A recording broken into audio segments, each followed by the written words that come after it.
Hello नमस्ते सबैजनालाई। आज म तपाईहरुलाई एउटा सुन्दर दृश्य देखाउन गइरहेको छु। म आज छु रिडी रुद्रक्षेत्र धामको 3 मुखे पुलमा। तपाईहरुले अहिले देखिरहनु भएको यो चाहिँ गुल्मी पर्यो, गुल्मीको रिडी बजारको दृश्य हो यो। त्यसैगरी यो यतापट्टिबाट रिडी खोला आइरहेको देखिन्छ भने यतापट्टिबाट कालीगण्डकी आइरहेकी छिन्। त्यसैगरी पारी देखिएको दृश्य स्याङ्जा जिल्लाको हो र यसरी अर्कोपट्टि देखिएको स्थान चाहिँ पाल्पा हो। यसरी रिडीको यो रुद्रक्षेत्र धाम पवित्र स्थानमा यो 3 मुखी पुलले झनै बढी धार्मिक झनै बढी सौन्दर्यता प्रदान गरेको छ।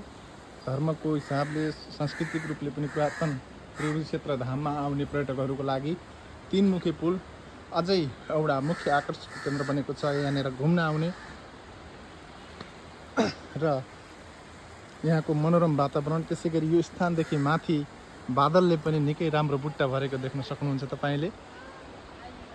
नीलो आकाश, सेतो बादल, बादलले पनि बुट्टा भरेको छ। थप यो 3 मुखी पुल र रिडी ऋषिकेशको मन्दिर र सम्पूर्ण रुद्रक्षेत्र धामलाई नै थप सुन्दर देखाएको छ यो बादलको बुट्टाले। म चाहिँ घुमे, तपाई पनि घुम्न आउनुहोस् है।